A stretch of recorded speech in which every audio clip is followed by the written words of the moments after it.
Hello friends, welcome to my channel.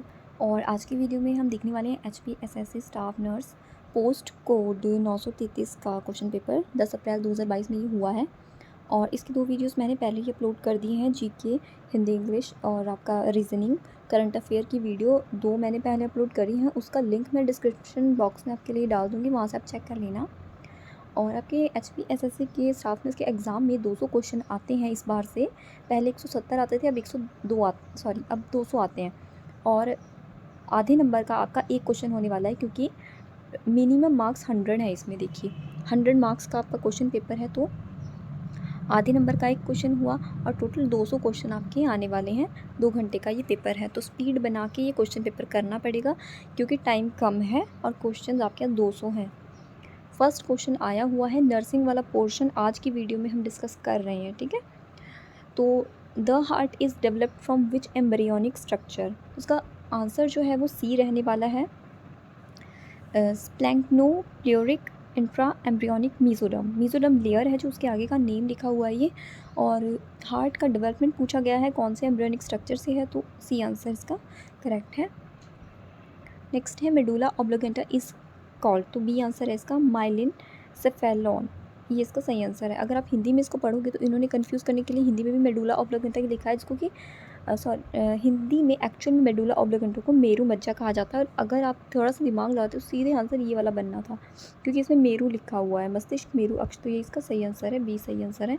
बाकी इनमें से कोई किसी में भी ये नहीं लिखा है, आप देख भी सकते हो। ए में अग्र मस्तिष्क है, फिर मध्य मस्तिष्क और अनुमध्य मस्तिष्क, सही आंसर बी है। नेक्स्ट क्वेश्चन देखिए, विच of the following is not a clinical method of teaching, तो सेमिनार इसमें नहीं आएगा, ठीक है। क्लिनिकल मेथड्स में आपका केस मेथड, केस स्टडी आ सकता है, प्रोसेस रिकॉर्डिंग आ सकता है, नर्सिंग राउंड और रिपोर्ट्स आ सकता है, बट सेमिनार इंक्लूड नहीं होता है। 4 देखिए, quality assurance is concern with, यानी कि क्वालिटी अश्योरेंस एक विश्वास है, क्वालिटी का जो नर्सिंग केयर प्रोवाइड होती है, क्वालिटी का उसमें क्या किस पर संबंधित है वो, तो प्रैक्टिस के स्तर पे संबंधित है, standard of practice, C correct answer है। फिर देखिए, who has given 14 principle of management, very important question, Henri Fayol ने दिया था, और ये तो सबको आना ही चाहिए। एडमिनिस्ट्रेशन और मैनेजमेंट का आपका जो सब्जेक्ट होता है उसमें हेनरी फ्योल के 14 प्रिंसिपल आप बहुत पढ़ते हो, थियोरेटिकल एग्जाम में बहुत इंपॉर्टेंट है ये, साथ में कम्पिटिटिव एग्जाम में भी आया हुआ है ये। और लूथर गुलिक जो पोर्ट स्कोर जिन्होंने दिया है, एलिमेंट्स दिए हैं, वो भी बहुत इंपॉर्टेंट क्वेश्चन है। अब नेक्स्ट क्वेश्चन देख लेते हैं। Standard deviation is a measure of, answer है C, deviation from a mean value. Next question है, आरटीआई के बारे में पूछा गया है, कब अस्तित्व में आया है, एग्जिस्टेंस इसका कब हुआ, 2005 में राइट टू इंफॉर्मेशन एक्ट आया हुआ है। नेक्स्ट क्वेश्चन है 8th, the variable that is manipulated in an experiment is called, ये होता है इंडिपेंडेंट वेरिएबल, स्वतंत्र चर इसे कहा जाता है। 9th question, deformity of which bone resulting in Sprengel's shoulders, तो शोल्डर जब लिखा है तो सीधे सीधे आपको जाना है यहाँ पे स्कैपुला पे, क्योंकि स्कैपुला को हम शोल्डर ब्लेड भी कहते हैं, और स्कैपुला शोल्डर की बोन होती है। रेडियस और अल्ना तो आपके हैंड में आ जाएगी, आर्म में आ जाएगा, और ये आपके लेग में आ जाएगा। तो ये कॉमन सेंस बिल्कुल लगाने वाला था इसमें। अगर आपको नहीं भी पता है कि हम स्प्रेलेंजल्स शोल्डर किसको बोलते हैं, क्या चीज़ है ये डिफॉर्मिटी को, तो सीधे आप यहाँ पर जाओगे, है ना। The type of delusion commonly seen in depression is are, तो ये है ऑल ऑफ दीज। क्यों? क्योंकि देखिए डिप्रेशन वाले पेशेंट में पोवर्टी का डिल्यूजन रहेगा, यानी कि थॉट रहेगा एक, परसिक्यूशन यानी कि उसको ऐसा लगेगा कि कोई उसको मारना चाहता है, उसे उसको कष्ट पहुंचाना चाहता है, और डिल्यूजन ऑफ निहिलिज्म यानी कि शून्यतावाद की भ्रांति, उसको ऐसा लगेगा कुछ भी नहीं है, सब कुछ खत्म हो चुका है। तो all of this correct answer है।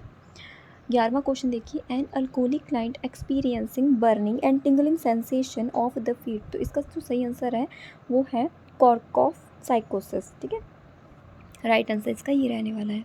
12th क्वेश्चन देखिए, denominator use to calculate the literacy rate of the Indian population is, तो इसमें बी आंसर है पॉपुलेशन एज 7 ईयर और मोर।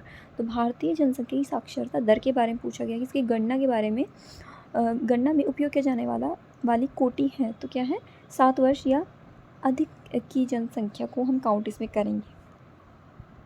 अब हम नेक्स्ट क्वेश्चन देखेंगे। विच of the following is not a socio economic indicator, socio economic indicator नहीं है इनमें से, कौन सा नहीं है, लाइफ एक्सपेक्टेंसी एट बर्थ, बाकी सारे सोशियो इकोनॉमिक इंडिकेटर के अंदर आएंगे, लिटरेसी रेट, हाउसिंग और फैमिली साइज, ये सभी सोशियो इकोनॉमिक इंडिकेटर्स के अंडर इंक्लूड किए जाएंगे। सिर्फ जन्म पर जीवन प्रत्याशा ये जो है ये एक सामाजिक आर्थिक सूचकांक नहीं है, ठीक है। Small pox vaccine was invented by, किसने इसका आविष्कार किया है, तो जो एडवर्ड जेनर है उनने किया है, और इन्होंने ही फर्स्ट वैक्सीन भी लाई है, तो इनका ही नाम इसमें आएगा। कोई बच्चे लुई पास्चर करके आए होंगे, तो वैसे फादर कहा जाता है इनको आपका माइक्रोबायोलॉजी का, लुई पास्चर को। बाकी सही आंसर आपका एडवर्ड जेनर है, इन्होंने किया है स्मॉल पॉक्स वैक्सीन का आविष्कार। Scotch tape swab is use to identify pinworm, pinworm के लिए ये वाला जो स्वैब है ये लिया जाता है। 3 Ds, डायरिया, डिमेंशिया, डर्मेटाइटिस, ये 3 D हैं। Are characteristic of which deficiency disorder, किसकी कमी से होता है ये क्वेश्चन है हमारा कि ये जो है डायरिया, डिमेंशिया, डर्मेटाइटिस किसकी कमी के लक्षण है, तो ये नियासिन के हैं, ठीक है। नियासिन जो होता है वो क्या है, वो विटामिन 3 को बोला जाता है, विटामिन B3, इसको हम नियासिन बोलते हैं, और इसकी डेफिशिएंसी से पेलाग्रा होता है, और पेलाग्रा में ही 3D इंक्लूड किए जाते हैं, डायरिया, डिमेंशिया, डर्मेटाइटिस। साथ में आप अलग ऑप्शन भी देख लीजिए दूसरे वाले, थायमिन आपका विटामिन B1 को बोलते हैं, और बेरी बेरी होता है इससे तो, और राइबोफ्लेविन आपका क्या होता है, विटामिन B2 होता है। राइबोफ्लेविन क्या है, विटामिन B2 को बोला जाता है। B3 आपका ये है, और बायोटिन B, विटामिन B7 को आई थिंक बोलते हैं, मुझे ये ध्यान नहीं है अच्छे से, पर विटामिन B7 मुझे लग रहा है कि बायोटिन कहा जाता है। चलिए अब नेक्स्ट देखते हैं। 17 क्वेश्चन है आपका, which of the following anti tubercular drug red orange discolouration, यानी कि यूरिन का ऐसा कलर, रेड कलर का यूरिन या फिर ऑरेंज कलर का यूरिन कौन सी एंटी ट्यूबरकुलर ड्रग है उससे होगा, तो रिफैम्पिसिन है। ये बताऊँ इस तरह से याद करना है, मैंने कैसे याद किया था मैं आपको बताती हूँ। रेड ऑरेंज डिस्कलरेशन तो आर से ये रिफैम्पिसिन, बस सीधे आपका आंसर बन गया। आर से आप याद रखो इसका नाम, बाकी दवाइयों का नाम तो आर से नहीं होता है, ठीक है। इनमें से आर से तो नहीं है ना और भी कोई भी, इसलिए ये नहीं है। बाकी जो दोस्तों आप ये देख रहे हो दवाइयाँ, ये सारी एंटी ट्यूबरकुलर ड्रग ही हैं, बट रेड कलर का यूरिन सिर्फ रिफैम्पिसिन से आएगा। नेक्स्ट क्वेश्चन है आपका, which of the following type of insulin is prescribed for a client with diabetic ketoacidosis, तो HR रेगुलर जो दिया जाता है, ह्यूमन रेगुलर इंसुलिन, वही आप इसमें देंगे कीटोएसिडोसिस में। अब देखिए नेक्स्ट क्वेश्चन हमारा, imipramine is an anti depressant of which group, तो ये TCA के अंदर आता है, ट्राईसाइक्लिक एंटी डिप्रेसेंट जो है इसके अंडर ही आंसर आने वाला है आपका, ठीक है। बाकी आप ये देख सकते हो, ये भी मैं आपको बता देती हूँ, ये जो आप क्लासिफिकेशन देख रहे हो ये भी एंटी डिप्रेसेंट की ही क्लासिफिकेशन है, ओके। लेकिन जो इमिप्रामिन ड्रग होती है ये आपकी TCA यानी कि ट्राईसाइक्लिक एंटी डिप्रेसेंट ड्रग्स में आएगा। इमिप्रामिन हो गया, क्लोमिप्रामिन हो गया, एमिट्रिप्टिलाइन होगा, ये सारी TCA हैं। बाकी नीचे वाली जो B, C, D हैं ये भी एंटी डिप्रेसेंट्स की ही क्लासिफिकेशन है। B क्वेश्चन देखिए, 20 पीस वाला, through which arterial does blood exist the glomerular capsule, ये कहाँ पर होता है आपको ये पता होना चाहिए, कहाँ पे होता है, तो किडनी में होता है ये, है ना। ग्लोमेरुलर कैप्सूल होता कहाँ पे है, तो किडनी में होता है, रीनल में, यानी कि तो कुछ बच्चों ने शायद इसका रीनल ही ना कर दिया हो आंसर, मुझे ऐसा लगता है, लेकिन ये इसका आंसर नहीं होता, इसका आंसर होता है ये। क्यों, क्योंकि एफरेंट आर्ट्रियोल से तो जो ब्लड होता है आर्टरी से वो तो आता है, ठीक है, एंट्री यहाँ से होगी आपकी, एफरेंट वाले से क्या होगा, एंट्री होगी, यहाँ से एंट्री होगी, और इफरेंट से एग्जिट होता है, बाहर जाता है ब्लड, समझिए आप।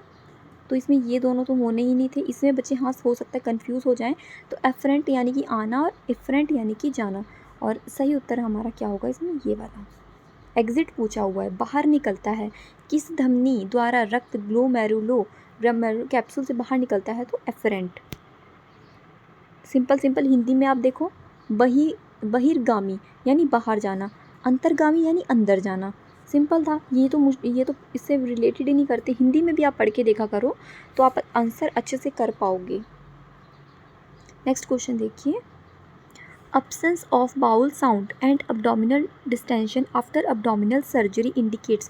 तो ये पैरालाइटिक एलियसिस का सही आंसर होने वाला है। ये क्वेश्चन बहुत बार काफ़ी एग्जाम से पूछा जाता है और ये रिपीट होता है क्वेश्चन। ये क्वेश्चन मैंने बहुत बार देखा है, ये वाला जो है ना 21 नंबर का, ये अच्छे से याद कर लेना, पैरालाइटिक एलियस। नेक्स्ट क्वेश्चन देखिए, a patient with diagnose of ESRD यानी कि एंड स्टेज रीनल डिजीज़ है, इज एडमिटेड, ICU में एडमिटेड है। All of the following is the appropriate nursing diagnosis for this patient except. कौन से सारे following nursing diagnosis बन जाएंगे लेकिन इम्पेयर्ड इम्यून फंक्शन का नहीं बनेगा, ये इसका सही उत्तर है। अब देखिए next question, which of the following is an anti fungal agent. तो ए इसका सही आंसर है, एम्फोटेरिसिन बी इसका सही आंसर होने वाला है। 24 नंबर पे क्वेश्चन देखिए, सब mucosal resection of the surgical correction of, तो डेविएशन नेजल सेप्टम, क्योंकि सब म्यूकोजल पूछा गया है तो इसमें भी नहीं आएगा, ये इसमें भी नहीं आएगा, इसमें भी नहीं, क्योंकि आइज़ का है, ये भी आपका माउथ का हो गया। लेकिन सब म्यूकोजल रिसेक्शन जो है वो नेजल सेप्टम का बनेगा, यहाँ पर डेविएशन ऑफ नेजल सेप्टम का बनेगा, एनोरिज्म भी नहीं होगा इसमें। अब हम नेक्स्ट क्वेश्चन देखते हैं, the volume of air inhaled with normal respiration is called tidal volume. ये क्वेश्चन काफ़ी रिपीट होता है। एंडोक्सिन इज, तो इसका क्या है आंसर, साइक्लोफोस्फेमाइड आंसर इसका, इसको मतलब इसको बोलते हैं ये। Stimulation of alpha adrenergic receptor produce, इसका आंसर डी है, वेसो कंस्ट्रिक्शन। नेक्स्ट है, deficiency of clotting factor IX यानी कि 9 बोलते हैं इसे, 9 इसको कहा जाएगा, जिसकी वजह से क्या होता है, क्रिसमस डिजीज़ होती है। अगर हीमोफीलिया का पूछेंगे तो फिर 8 हीमोफीलिया 8 आपने सुना होगा, अगर इसकी डेफिशिएंसी हो जाए तो हीमोफीलिया की प्रॉब्लम होगा, अगर इसका हो जाए XI का यानी कि 9th का तो क्रिसमस डिजीज़ होगा।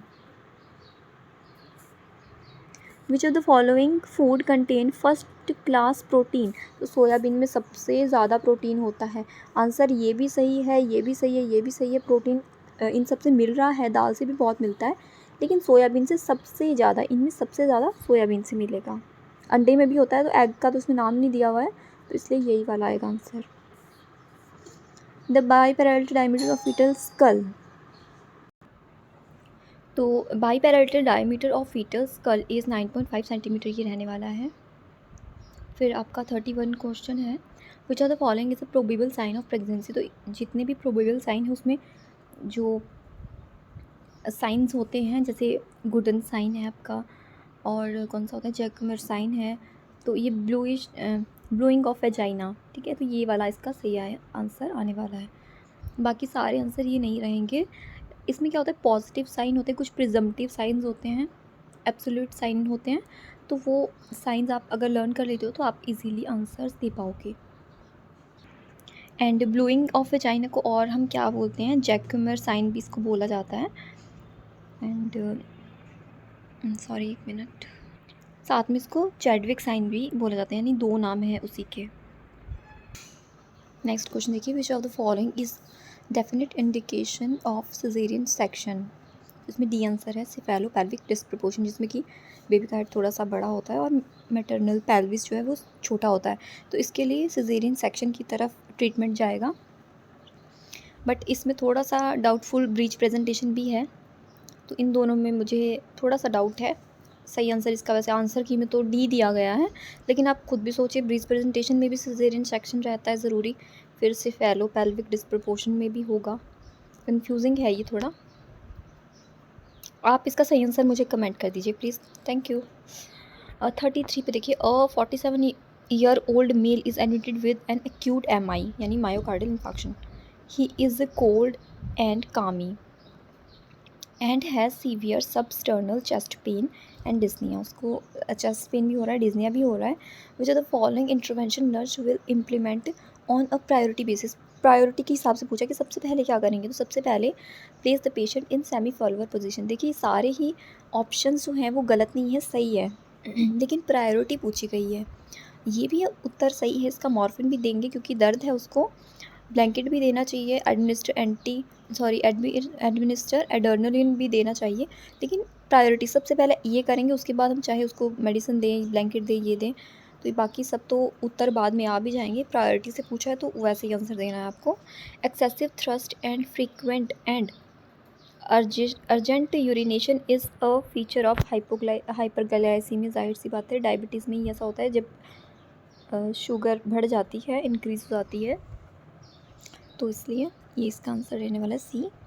Identify the reaction of a toddler towards hospitalisation.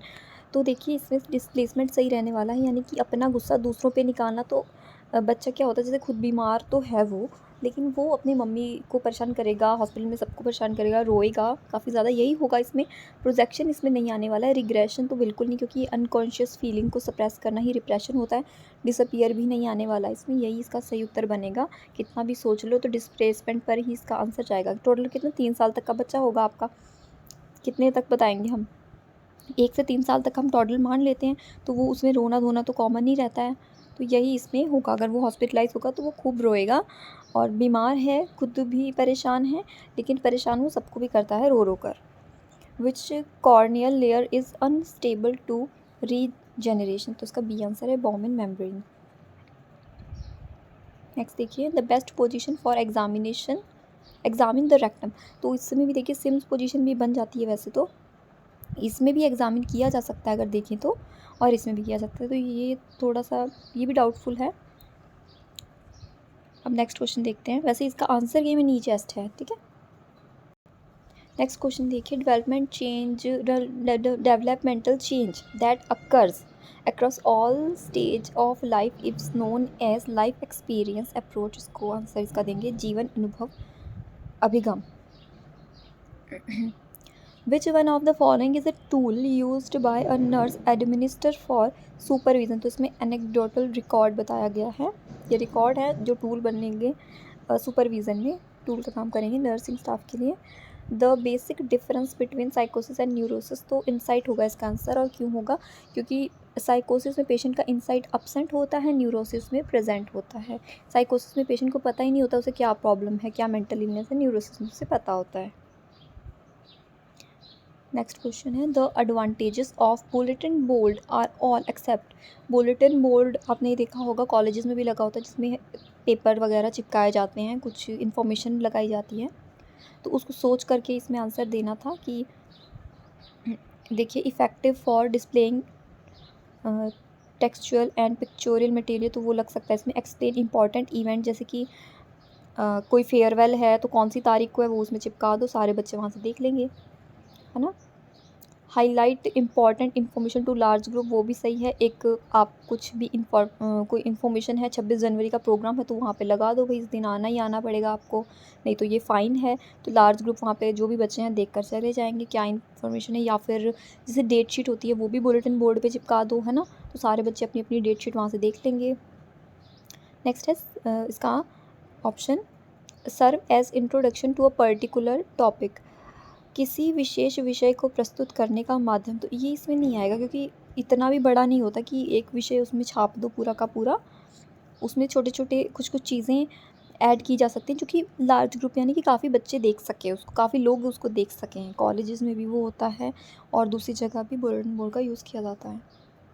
Next question है, delusion is not present in, तो डिलेरियम में ये नहीं होगा, बाकी मेनिया में भी होता है, डिप्रेशन में भी होता है, और कंपल्सिव डिसऑर्डर में तो थॉट्स उसको आते ही आते हैं, फिर वो रिपीटेशन भी उनको होता है, क्योंकि वो थॉट्स आएंगे तभी वो एक चीज़ को रिपीट करता है। नेक्स्ट क्वेश्चन है, the most common drug used in treatment of mania, तो ये लिथियम है, ये आपको आराम से पता ही होगा, क्योंकि देखिए ये वाली ड्रग तो एंटी डिप्रेसेंट है, ये भी एंटी डिप्रेसेंट है ना। ये SSRI के अंडर आती है शायद, SNRI में, और ये आपकी TCA में आती है, तो इसमें लिथियम है। और ये क्वेश्चन तो हमेशा ही आता है, हर पेपर में आता है, कोई भी पेपर दे दो लिथियम का क्वेश्चन आना ही आना है 100%। तो ये तो आपको लर्न भी नहीं करना, ये तो पक्का आपको याद ही हो गया होगा आई थिंक। नेक्स्ट क्वेश्चन है, behaviour analysis is based upon the principle of apparent conditioning, ये इसका सही उत्तर रहने वाला है। इवान पावलोव ने दिया था, उन्होंने एक डॉग पे एक्सपेरिमेंट किया था, उसमें है ये क्लासिकल कंडीशनिंग भी है और ऑपरेंट कंडीशनिंग भी है। तो वो एक बार आप पढ़ लेना, आप समझ जाओगे इस क्वेश्चन का उत्तर, आप आराम से समझ जाएंगे कि क्या इसका आंसर रहेगा। नेक्स्ट क्वेश्चन देखिए, pain and tenderness in the region of symphysis pubis is indicative of pelvic fracture. तो ये आंसर बिल्कुल मैच कर रहा है। देखिए सिम्फाइसिस प्यूबिस से पूछा है और पेल्विक फ्रैक्चर है, बाकी ये भी नहीं बनेगा। रिब फ्रैक्चर, फीमर फ्रैक्चर, ये कोई भी इससे रिलेट नहीं करता सिम्फाइसिस प्यूबिस से। ठीक है। नेक्स्ट क्वेश्चन है, who has written the Sanskrit book of Meghdoot. थोड़ा सा आपका जनरल नॉलेज के क्वेश्चन आ गए यहाँ पे। तो कालिदास ने क्या बुक लिखी है? संस्कृत पुस्तक मेघदूत कालिदास ने लिखी है। कादम्बरी के कवि कौन थे? तो Rabindranath Tagore. Wings of fire किसकी जीवनी है? तो एपीजे अब्दुल कलाम, जो हमारे पहले राष्ट्रपति थे पूर्व, उनकी है ये ऑटोग्राफी। यदि एक महिला की LMP 20 जून है तो नीगल नियमानुसार, यानी कि नेगल्स रूल जो होता है, फॉर्मूला होता है, उसके अनुसार EDD expected date of delivery क्या होगा? तो इसमें हम देखिए कैसे सॉल्व करेंगे इसको। 7 डेज़, ठीक है, 7 डे प्लस 9 मंथ। आपका आंसर निकल गया आराम से, है ना? ऐसा करो तो इसका आंसर सिंपल निकल गया 27 मार्च। 20 में 7 जोड़ो 27 ही आएगा। तो सीधे आपका आंसर, बिल्कुल सोचने की ज़रूरत नहीं, यहीं पर आएगा आंसर। और अगर जून से आगे आप 9 महीने काउंट करोगे तो मार्च आ जाएगा, उसके अगले साल का मार्च, है ना। Anterior fontanel close by the age of 18 month होता है, वैसे ये 1.5 साल में क्लोज होता है, 12 से 18 मंथ के अंदर ही क्लोज हो जाएगा। और जो पोस्टीरियर वाला होता है, पोस्टीरियर वाला जो होता है वो भी पूछा जा सकता है। तो वो कब क्लोज होता है? वो 6 वीक के अंदर क्लोज हो जाता है, यानी कि 1-1.5 महीने में वो क्लोज हो जाता है। 6 वीक्स उसका आंसर रहता है सही। इसका आंसर रहता है सही 18 मंथ्स, यानी कि 1 साल और आधा साल, है ना। तो हो गए 18 मंथ्स, 12 to 18 मंथ्स इसका सही आंसर है। आज की वीडियो में 50 क्वेश्चन हम करते हैं, बाकी नेक्स्ट वीडियो में देखेंगे। Thank you.